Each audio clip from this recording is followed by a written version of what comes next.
Hey, this is Craig Ballantyne from Early to Rise Radio, and I'm here with Coach Daniel Woodrum, the most disciplined super dad that I know. Welcome back to the show, my man. Thanks for having me, Craig. This is going to be a lot of fun. Today, we are going to be teaching about the best way to give life-changing feedback to your family, to your team, to your coaching clients, even your kids. Ready to rock? Yes, good. All right. So we also have big news about our discipline book that Daniel and I are going to write together. But first, happy anniversary, 9 years. Yes, 9 years. Thank you.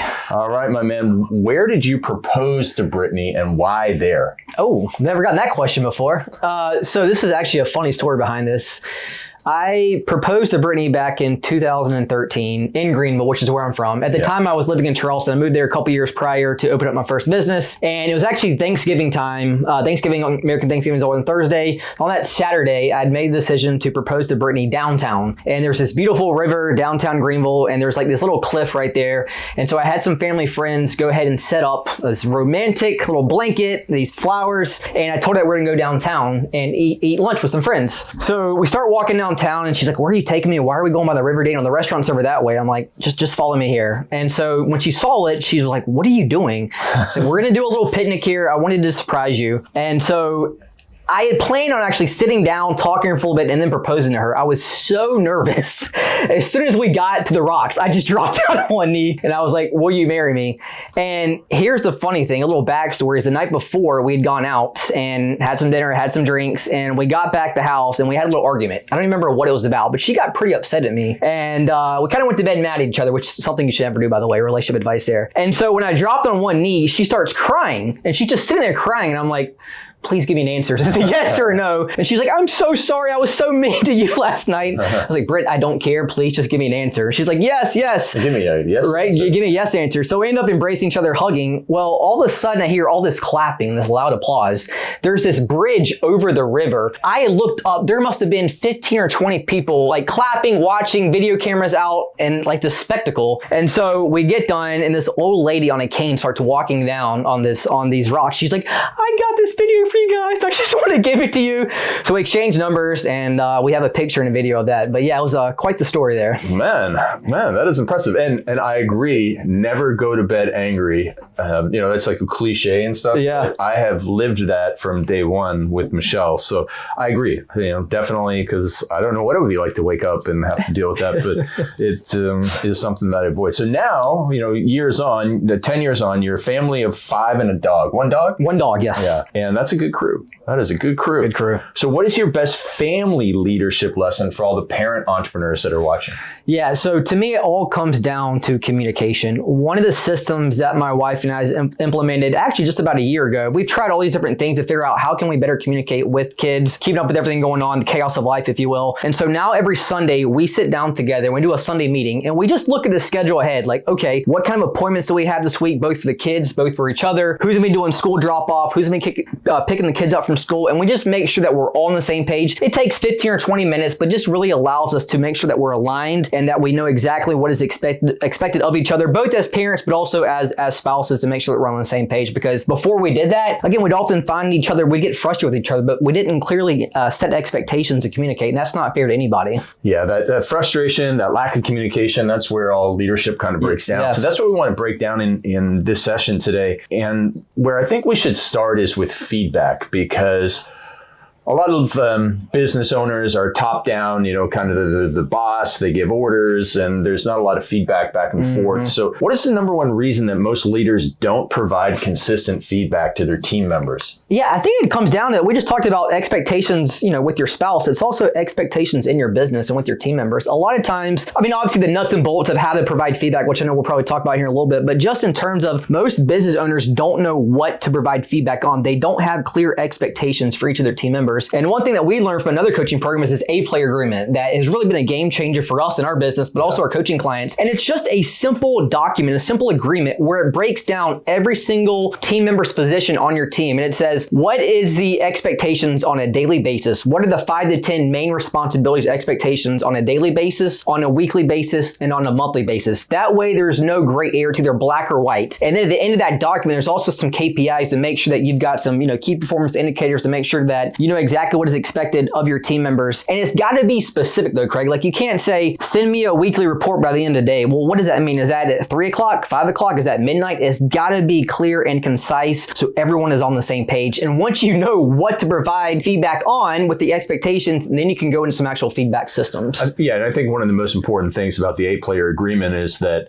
it's a collaborative effort. Yes. That, okay, these are the things I'd like you to do daily. Are you good with them? Do you think there should be anything else in there? And then it's like, okay, so we design it together, mostly with the leadership, because we're hiring the person for the role. But everybody then looks at it and signs off on it so that in case of there's something, we got to go back to the contract and here's what we agreed upon. Yes. You signed off on this, and then we can build the conversation and the correction around that because everybody had an agreement at one point about the Yes, and that's like you say, it's empowering your team. It's not from the top down, right? And that's actually a good point, Craig, is that you might have team members right now who are like, I actually don't even know what they do on a daily basis. So that's why it's important to sit down with them, let them explain to you what they're doing on a regular basis. You guys fill it out together and come to an agreement and then sign off on it. Yeah, very important point. So this is not just for new people added to your team to have an 8-player agreement. It's very, very important to go back to the people that have been working with you, even if it's been for 5, 10, 15 years, and say, we're going to implement something called an 8-player agreement in the business now. And, I was doing this just the other day with a younger client. He's 25. He's got, 15 people in his rapidly growing company. And he didn't know anything about leadership, and people have been working with him for a couple of years, and he feels it's really kind of awkward going back. But I got him to, to understand, and then therefore explain to his team members that it's a benefit for the team member to have the 8-player agreement so that everybody knows what they're to do, and then that way they can have conversations that are much more mature about their performance and where the business is going. Right. And it's also positive feedback. Like if you don't know what's expected of your team members, how can you give positive feedback? Right. So it goes both ways. Yeah. And it goes for anything, whether, if you're a coach of a team, you'd have this for the kicker has certain responsibilities and KPIs that are different from the other players. But it's very clear. And so to use that analogy, you have that, you can see how that would be an understanding for somebody on a sports team. And you need to have that for the various people on your team. Now, switching back to the family side of things, how do you and Brittany give each other feedback in your marriage? Yeah, so we actually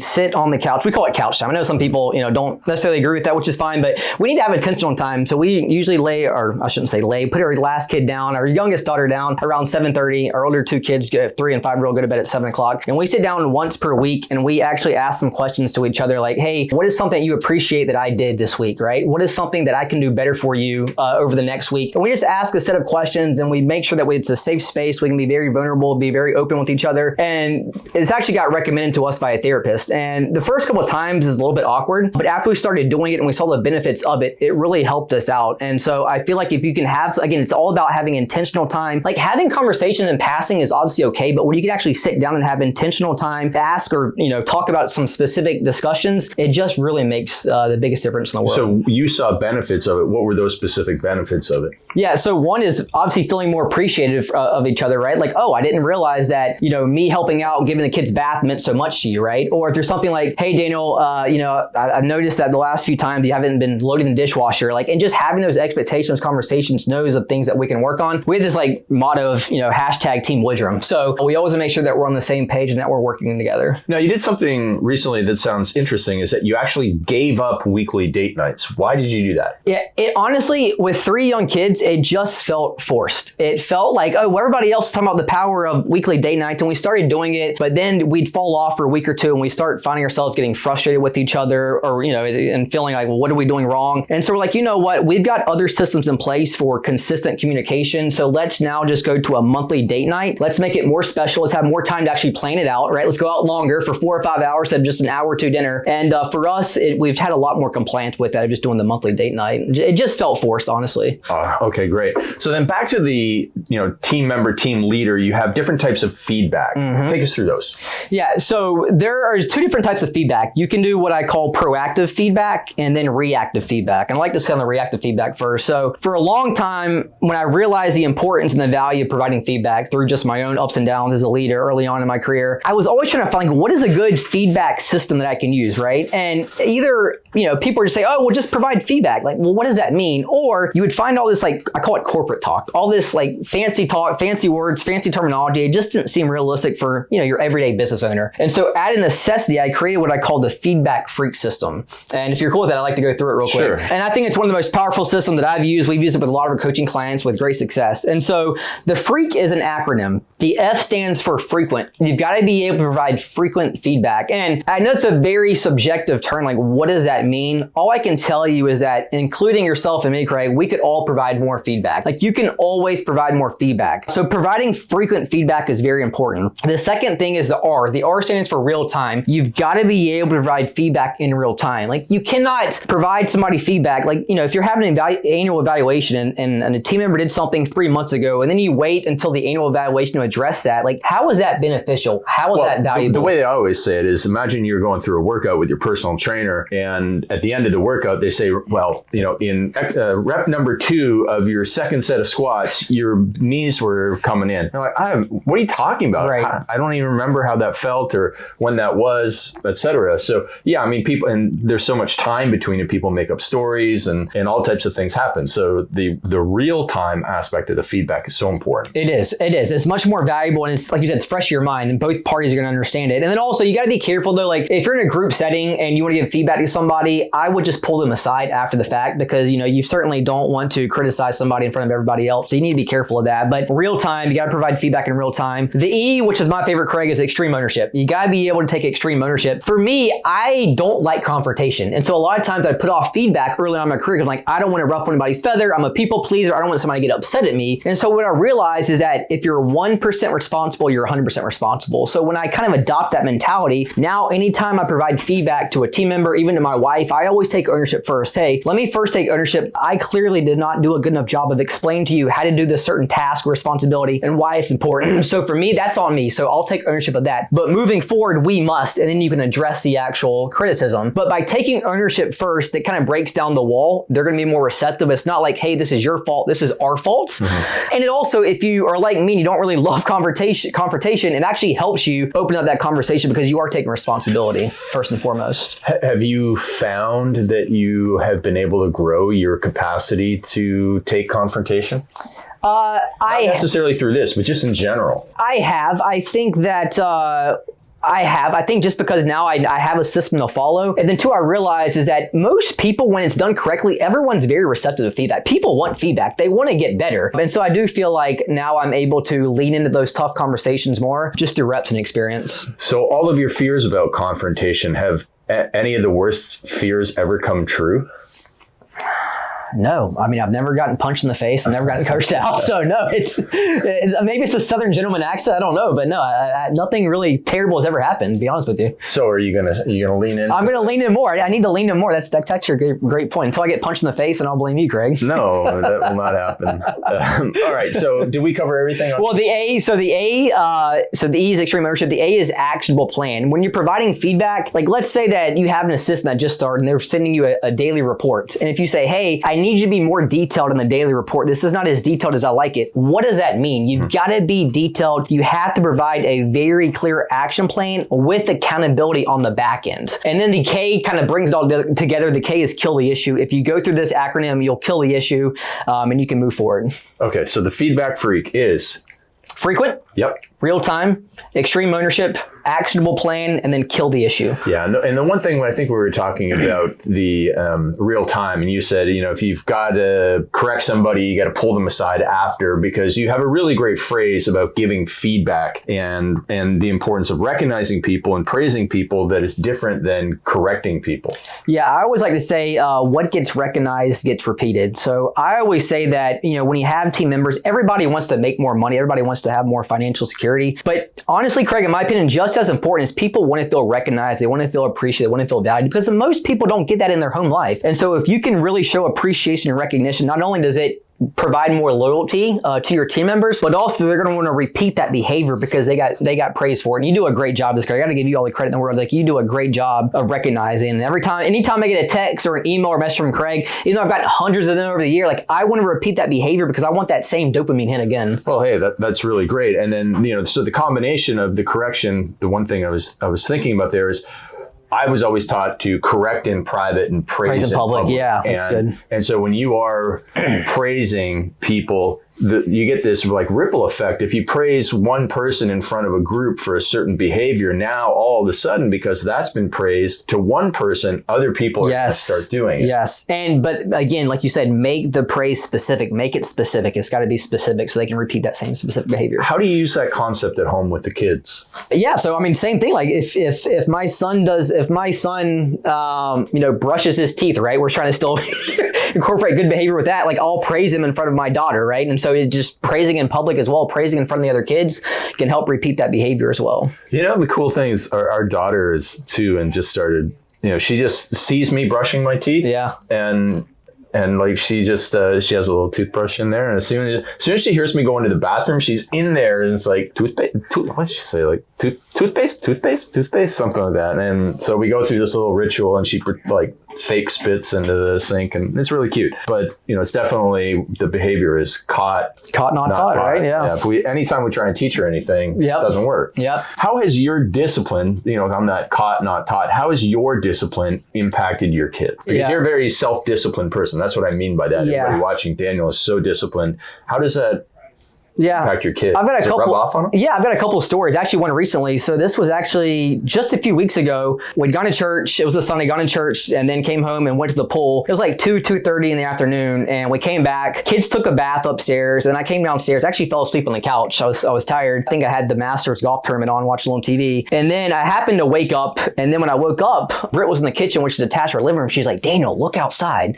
I look outside, and our daughter, Blise, who's 5 years old, was working out by herself outside. And Britt had said, I was still asleep. Britt said she came downstairs and said, "Mom, can I go outside and play?" And Britt's like, "Yeah, just put your shoes on, honey, go outside." She didn't say anything about working out, but she went outside and did we sat there and watched it, did a 15-minute workout, doing burpees, doing push-ups, doing squats. Wow. She had this little 15-second interval toy thing that we bought her, and she was using that. Every time it'd go off, she would change the exercises. And I almost was in tears. Like, I was just smiling at her. Like, that's what it's all about. Like, I'm a big believer in obviously health and discipline, and the fact that she has seen us working out. She grew up, being in the gym. We own the gyms. Yeah. And so that was one example. Another one is that I am always I take my daughter to school almost every day. I'm one of the first cars in line at school to drop her off because I want to teach her discipline. Like, hey, you've got to, if you're on time, you're late. Like, you need to be early. And so I always want to early, you're on time. Right. On time, you're late. If you're late, it's unacceptable. Yeah. And so I always want to instill that. And she's like, "Why are we here so early, Daddy?" Well, if you're late, it's disrespectful. So I want to always make sure that you're here. So just little things like that, especially my 5-year-old now, I can really see it starting to, she's starting to adapt some of those behaviors. That's pretty cool. Yeah.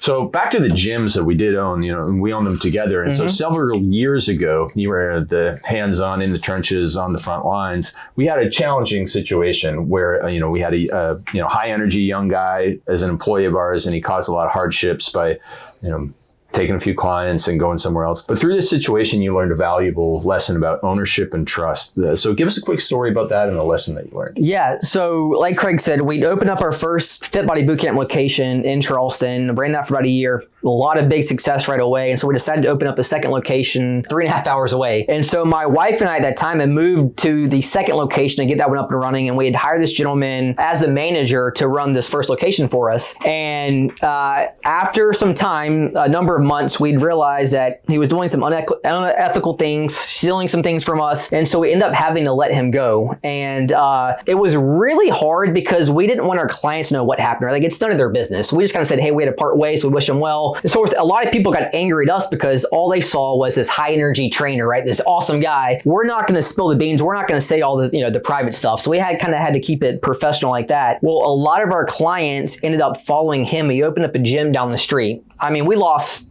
30 to 40 clients within a couple of weeks time. And I got extremely angry. I was like, I can never trust anybody again. I can't believe this person did this to me. Like, I'm never going to hire anybody else to run a gym for us again. And it took some while. I mean, obviously you and I had some conversation about it, Craig, and it took some deep reflection. I realized, you know what? Like, I allowed this to happen. In the day, like, this is all on me. Like, I was clearly not giving him what he needed in terms of leadership, where he felt valued. I clearly let things go. Like, I was not checking in on a regular basis to let these things happen. Clearly, our clients were not feeling the love from us, because why would they leave us? They followed him. So I had to really look in the mirror and take ownership. And through that, I realized that ultimately it wasn't that I didn't trust him. I didn't trust myself as a leader to put them in a position, right? And to put the business in a position to really succeed. So through that, I created this trust solution exercise, because how many times we said, I don't trust a team member. I don't trust them to do something. It's like, well, is that you don't trust them, or is that you don't trust yourself to delegate, to give them the expectation, the A-plate agreement, right? To give them feedback. And so I created this little trust solution exercise that I call, and it's simple questions. What you're gonna do first is you're gonna write out all of your team members that you don't trust. Like, write out the team member that you don't trust. Team member's name. Yes, exactly. Their name. Yes.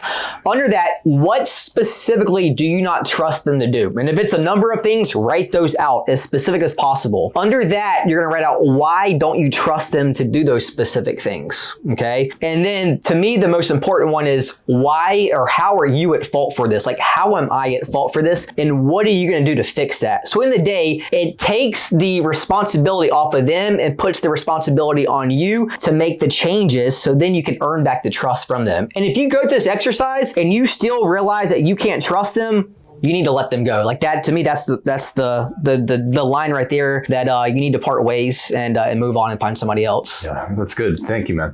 And that trust for you is part of, you have really great personal integrity as a leader, and it's one of the most important indicators of success, I think. So what is personal integrity and how does it impact others? How would you describe that? Yeah, so I think personal integrity is essentially the way that I look at it. It's like, it's the habits and the behaviors and the attitudes, the attitude that you embody, even when other people aren't looking. Like for me, I've got some standards of like, I don't hit the snooze button, right? I exercise every single day. I walk every single day. I tell my kids that I love them every single day. Like, I have these standards in place, and honestly, I could not do them and probably nobody else would even know, right? Nobody else would be impacted. But because I had that personal integrity, because I had those habits and those standards on a consistent basis, not only does it help me gain trust in myself and have personal integrity, but Craig can rely on me, Gavin can rely on me, Galel can rely on me, my clients can rely on me, my family can rely on me. And ultimately, to me, that's what personal integrity is all about. Okay. So, I like that thing that you're always one of the first ones in line at the car drop off. How are you able to stay so consistent with that, with your workouts, with your leadership, with your coaching sessions, with, you get back to me so quickly on things? How are you able to stay so consistent? It's really just focusing on the few, not the many. Like, and I'm going to be sharing this at our mastermind presentation here in a couple of days, is that I believe that you should have like 4 main quadrants, or what is most important to you in your life and what are you most responsible for. So for me, that's family, that's health, that's discipline, and that's leadership, right? And so when I can focus on those 4 areas, everything else just kind of outside noise. But if I can just truly focus on those 4 areas and keep my standards and my habits in those 4 areas, it allows me to stay, as you say, Craig, consistent as the tide, which to me is like the greatest compliment that you can give me. Yeah. You feel strongly that everyone should work out daily. Why? To me, your health is your greatest asset. Why would you not want to deposit that every single day, right? Like if you listen to a podcast every day, if you watch TV every day, if you go to social media every day, no one says, hey, take a break from that. But we always want to say, hey, take breaks from exercise. You shouldn't work out every single day. Like, why? Like, if exercise and physical activity helps you feel better about yourself every single day, whether it's physical health or mental health, like, I just don't understand why you wouldn't consistently do that on a daily basis. So for me, and again, I'm not giving out health advice. Like, everyone's different. Everyone's on their own journey. But for me, it's not just about the physical component. Yes, that is certainly an important thing of it. But for me, it just gives me energy. It gives me that personal integrity. It gives me that confidence. It gives me that momentum on a daily basis. So I just believe that every single person should do at least something physical every day, whether it's walking or actual exercise. But to me, health is the greatest asset. And I know that the more I can take care of myself, the more I can take care of others. So why would I not do that every single day? Exactly. All right. So there's a lot of distractions out there. What's your greatest distraction hack? Your hack for not being distracted? The Opal app. I do not work for Opal. Okay? I don't get a commission off of this. But I think, Craig, you had mentioned this in in an email a year or so ago from a client of yours, and I immediately went on this Opal app, paid $99 for a year. And I always say that you cannot rely on willpower. It will break you every single time. You need systems. You need disciplined systems. And this Opal app is an app that, you can obviously purchase, and you can set certain times during the day where certain apps on your phone are blocked. So for me in the morning time, I've got Instagram, Facebook, I've got YouTube, I've got like the webs. I can't go to the internet browser. The only thing I can get is a message in case, somebody's obviously getting in touch with me. But I block that off in the morning time and then the evening time, which is when I want to spend family time. And for me, it's just allowed me to take those extreme measures to stay focused, to stay disciplined, and to not get distracted. And honestly, I can say I'm so much happier with all that stuff, especially in the morning time. Like, again, I'm a very disciplined person, like you said, but those buttons on that phone will get you every time. Like, you've got to take extreme measures. Absolutely. What's your number one rule on good sleep that might surprise us? Don't have a TV in your room. Like, don't have a TV in your room. Like, my wife and I have never had a TV in our room and in our house. And it's funny because when I go to a hotel, I'm like, oh, it's like that thing you don't ever have at home. I'm like, let me turn the TV on. Like, last night, I turned the TV on, put it on sleep. I didn't sleep great. And I'm like, that's why. Like, don't have a TV in your room. It really can screw up your sleep. Yeah, man. I mean, every time I went to a hotel room, because I don't have a TV even in my house. Yeah. And when I used to travel a lot, and especially on a Sunday, you go in there, you turn on football, and like you blink, and it's like 40 minutes has gone by because that thing just sucks you in. Yep. So it's just